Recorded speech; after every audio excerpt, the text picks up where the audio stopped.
finally, we invite in the guides and guardians and anything else as we take in the messages of the tarot tonight. Sometimes knowing that messages move through in different ways and different forms of divination. We also know that the cards do not lie.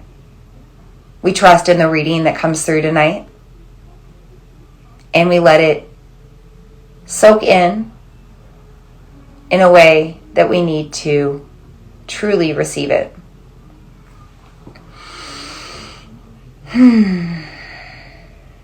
So real quick, before I do this reading, and it's just a 3-card reading, by the way, not just, it's a 3-card reading, not like it's a just. But I do want to talk really quickly about Vedic astrology. I pretty much already touched base on it, but in the eastern side of the world, in Vedic astrology, this moon is in Magha Nakshatra. It's known as the magnificent star. Magha means magnificent. And it's in the heart of the Leo lion. And the reason it's not in Virgo is because there's a different perspective on astrology with Vedic versus Western or tropical. When we're in tropical Western, we're focusing on the relationship of the earth and the sun. But in Vedic, we're looking at the constellations and the relationship of the earth to the constellations. And so for the perspective of the East, the moon is in the heart of the Leo constellation. And this is known as the lunar mansion of Magha. And this is represented by a royal throne. And so even though we're on this other side of the world, we're still bringing in this very regal, sovereign, holy, heart-ruled energy. And so it's important to move out of your heart essence, your heart frequency, as much as possible right now.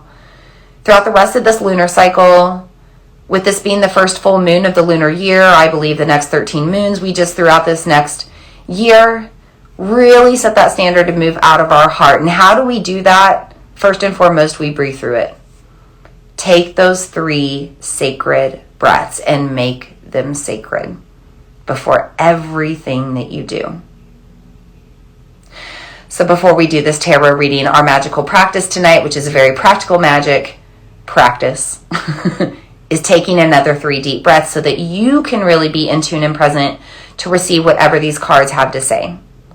Deep breath in. Open mouth. Exhale. Again.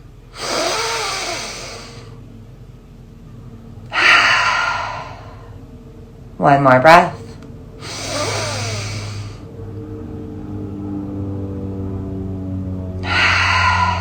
As the plane flies overhead. I don't know if you hear it or not. So I pulled 3 cards, past, present, and future cards, because we are in this last full moon of the zodiac season. The first card I got was a reverse card. It's a protective message. I have no doubt we have protection around us right now with these peach trees, but the Queen of Pentacles. And you can see on the card that it's this elephant, mama elephant with a crown with a heart on top and a baby elephant.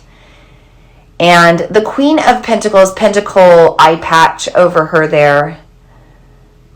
Anytime we have the Queen, it's about being more royal and sovereign and really taking control of our life and being in our power, especially in both masculine and feminine side. This has also been a theme I've been talking about a lot this week, really ruling our masculine and feminine side. So if you're feminine, really allowing your masculine to be here as much as you're feminine, because I think we're kind of like in this war between the two and it's hard to pick.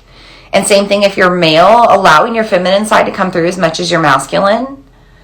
By the way, right now, Mars and Venus are very close together. They're in what we call a Graha Yuddha, which is a planetary war because the gravitational pull, the forces are pulling at one another. So Venus is pulling on Mars, Mars is pulling on Venus, and we're feeling that tug of war within us. And so it's time to get back to taking back our power and feeling the wholeness within us, right? Virgo full moon, Virgin,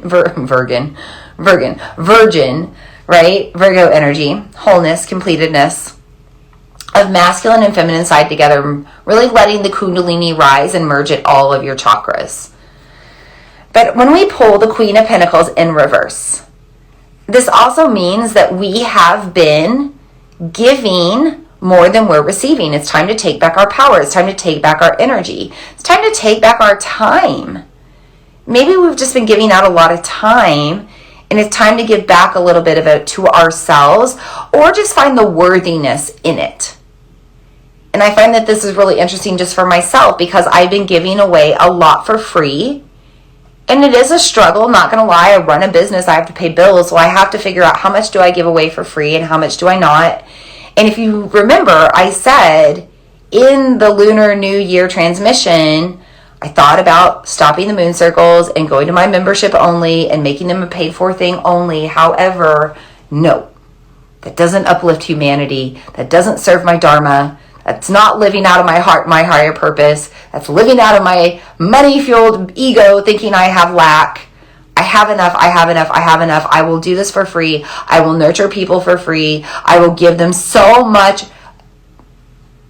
stuff on astrology, they want to puke about it if they're around me for free. Because not only does it nurture you, it helps you nurture yourself. So the Queen of Pentacles just says, hey, just come back to yourself, take back your power, take back your energy, take care of yourself, get back into your practices. Get back into your modern day practices, your everyday ritual, routine, habits, hygiene. And also get back into your spiritual practices, your spiritual hygiene, your spiritual routine. Get back into the magic and interweave your magic into the everyday so you feel more complete and your cup is full, and then you can pour it out again. But also pouring it out from a full cup to also help other people get their cups full so that they can pour them over themselves, so that you don't have to keep filling up your cup, pouring into their cup, filling up your cup, pouring into their cup, right? That's not how this works. I was watching this documentary with my kid the other day, and it was about a mama bear and two baby bears. And the mama bear, it was the first time she'd had twins. She'd had babies before, but she'd never had two. And every time she would like eat and get full, her babies would like latch on and feed, and she'd be exhausted and drained and have to go eat again. And she just couldn't keep up. And that's kind of what this reminds me of, this card. And that might be how you've been feeling. Maybe it was just for the past month or for the past few months or the past year or the past season. But if you've been feeling that, it's time to get back to yourself and just kind of set some boundaries, cut some ties. You don't owe anybody an explanation, but get back to yourself for a while, get full, and then maybe you can start pouring again. But don't let it go back to that same energetic relationship that it was before. Don't let it get out of control. Stay in control and in charge of it. I'm a total believer in empowering people to help themselves. Self-healing. I say it all the time. Am I a healer? Yeah, because I've healed myself. Do I call myself a healer because I think I can heal others? No. Absolutely effing not. Okay? And anybody that does, I'm sorry, they are ego-driven. It's just how I feel. I'm not a healer in the sense of healing others. I'm a healer because I've healed myself, and I show you how to heal yourself, and I awaken the healer within you, because we all have it. We're all related. We all have that star-coded DNA, the same genome. We all have the magic inside, but some of us learn how to do it before others. And then we pass the torch on. We pass the torch on, and we light that fire within somebody else, and they become the healer. And then they move on, and they teach somebody to become the healer. Amen, Heather. Yeah? Because I know she's in this same boat. This International Mystic School. I wish I could talk more, and I'm going to be able to talk more by summer solstice. By the way, if you want to come to an in-person thing, I'm going to start talking about that soon in the Ozarks. Save the dates for summer solstice. Thursday, Friday, Saturday, Sunday, June 20th through the 23rd. Save the dates. If you want to come to Lake of the Ozarks, Missouri, and party with me and have a fairy festival and learn about my new job and the new company that I'm working for, come to it. But one of the things that I was talking about with this international mystic school that I'm coming into is that everything on the mystic side is certifiable. You get a certificate. That's great. I want you to be a certified tarot reader. I want you to be a certified astrologer. Like, I want you to learn those things. But what if we also just like put out some educational courses to empower people to learn? Because getting a certificate is intimidating, and not everybody wants to get a certificate. Not everybody wants to pay for a certificate. And I get it. This is a big company and certificates make the money. However, all of my courses don't have any certificates with them. And you learn a lot about the moon, and in 13 moons you learn a lot about astrology, and I've got a chakra course I'm coming up on developing soon, and all of these things that I teach, they don't have certifiable attachments to them, and I think that's okay. It's time to start empowering people to empower themselves and simply learn and take that knowledge from within and go from there, and maybe they build upon that and they become more educated to do it on a professional level or get a certificate or whatever. But give yourself permission to simply learn more and not be so afraid to dive deep, no matter what level it's at. Learn to heal yourself one step at a time. Okay, let's talk about these other two cards. The Hanged Man is what I pulled for the present, and it is upright. And we got a cocoon or a larva getting ready to turn into the cocoon and turn into the butterfly and transform. And I feel like this is the perfect card for where we're at right now, at this gentle pause before we go into spring. So everything is still in hibernation mode, right? We are still in hibernation mode. This is Pisces season, the sign of dreams and sleep and rest and waiting. So you can make your plans. You can start working your magic. You can take the steps it takes to transform, but don't expect to get there overnight. Don't expect the results to be there in 2 weeks. Be patient and wait for the results, and continue to trust in the magic and do the steps and live out of your heart and live in your highest purpose and do your dharma work and do your karma work, and eventually the results are going to come through. This is a card that has the number 12 on it. This means that this could take a whole year to happen, sisters and brothers, whatever you're working on. But this year is a process of making it happen. I have been working on this dream to get this job that I have landed for 12 years. For 4 years, really freaking hard. Or 5 years. No, 4. 4.5. For a really long time, though, overall. And it's finally here, and I've just been patient and waiting and working and patient and waiting and working and patient and waiting and working. Keep doing it. Keep waiting. Keep working. By the way, 12, 1 plus 2 is 3. Number of transformation, and it might be 3 seasons. It might be 3 months. It might be the 3rd month. It could be in March. It could be coming soon with spring. We don't know. Lots of different messages with those cards, but pay attention to that 12 or that 3. And how that might be coming to you as well. Also, future card. Another reverse card, another protection message, the 9 of Pentacles. Okay, so we get back to ourselves. We find more wholeness so that we can really start working towards our dreams and filling the cup and not feeling exhausted along the way. And then we're patient and we're working and we're waiting, and then maybe eventually it comes true. Now, if the 9 of Pentacles is upright, that typically means that we are seeing something through, that we have brought something forward, that we have birthed something through that we've been trying to manifest. And once it's here, it's maybe not all the sunshine and rainbows that we thought it was going to be. Like the grass isn't greener on the other side once we buy that pasture. Once we own both sides of the road that seem to be better, but the other side seems a little better, we get over there and we realize it's got problems too. Okay? So I think what this really means when it's in the protection mode is that we really need to pay attention to what we are working towards and also get back to our worth along the way. All of these cards are really about being worthy of ourselves, being worthy to wait, being worthy to do the work, being worthy to get back to ourselves and back to our practices and our spirituality and our wholeness and our holy selves, but also being worthy enough to work on our actual dreams and intentions with the higher purpose. Like, I just want to fucking help people heal themselves and heal their trauma and feel peaceful and learn how to make their freaking dreams come true, because I don't know if you know or not, but I've been through it all.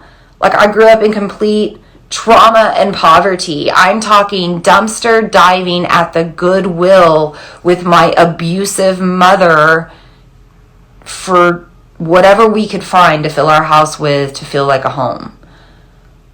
I'm talking my mother sending me into the grocery store at 5 and 6 years old to buy the milk and the eggs and the bread with the food stamps, with the food stamp booklets, if you remembered, because I'm an 80s baby, and her sending me in alone to do it because she's too fucked up and high on drugs to do it. I've lost my father to suicide. It put me on this whole path to be where I am right now. I lost a job after moving into another country for that job after being with that job for 10 years, and then I got fired in a broom closet on Halloween. Talk about premonition. But I've been through it. I've really thought about why I want what I want now, why I want the dreams that I want now. It's not like I want a bunch of money in my life because I want a bunch of money and I want to buy a yacht and I want to be egocentric and have this luxurious, lavish, ridiculous, stupid life and buy Apple Vision goggles. Like, I don't want that. I want to have money so that my kid never knows what it's like to struggle or never hears those words, we can't afford that. And never has that lack money mindset ingrained into him like I did and I had to fight through and bust out of. And it took me 30 to 35 to 40 years to do so. I want to live my dreams and not go to a 9 to 5, or I want to have a dream job, whether it's my own job where I run my business or whatever, because I want to have my own schedule, because I want to spend time with my family. Because I want to spend time with my husband and have a fruitful, loving marriage where we have time for each other. I want to have time freedom and money freedom, and I want to enjoy what I do and do what I love and not feel like I hate work because I have to spend time complaining about it. I want to be able to be with my kid. Again, my mother was never home. My dad wasn't present because he was working too and they were divorced. Like, I was a latchkey kid that spent a lot of time at home and raising my little sister. There's reasons why I do what I do. But ultimately, I also do all these things that I do because I want you to be able to create whatever you want and build your dreams and have the life that you want and have a lot of fucking money, because that's how this world operates. But also have wealth and abundance and peace and safety and a network and sisterhood and brotherhood and tribe and you name it. All of the good things. All of the good things. I do what I do so everybody else can have that. So I get to that because this 9 of Pentacles, it's all about thinking about, why are you here doing what you do? Yes, we're probably doing it to make money because we have to live on this planet and operate in this society and pay bills to live. I get that. But why else do you do what you do? Me and Maddie were talking about that when she was cut my hair. You know, Madeline doesn't just cut hair to cut hair. She has a higher purpose than that. And she doesn't just cut hair. She's in the beauty industry, but she's not in it in a typical way. She's in it for heartfelt reasons, higher purpose, spiritual reasons, dharmic reasons. So whatever you're working for, whatever you're trying to achieve, whatever you're doing, because Nine of Pentacles is all about, you know, working to bring something forward and maybe even having that result. In the reverse mode, you're still working for it. Do a little check-in under this moon and let the light of the moon illuminate it all. And illuminate the truth and get real with yourself. You know, it's okay if you've maybe been doing things for the wrong reasons. Let's let that go now with the moon, and let's shift. And maybe you can still do the same thing, but can you do it for the right reasons instead? We can have the both and. I'll just leave it at that.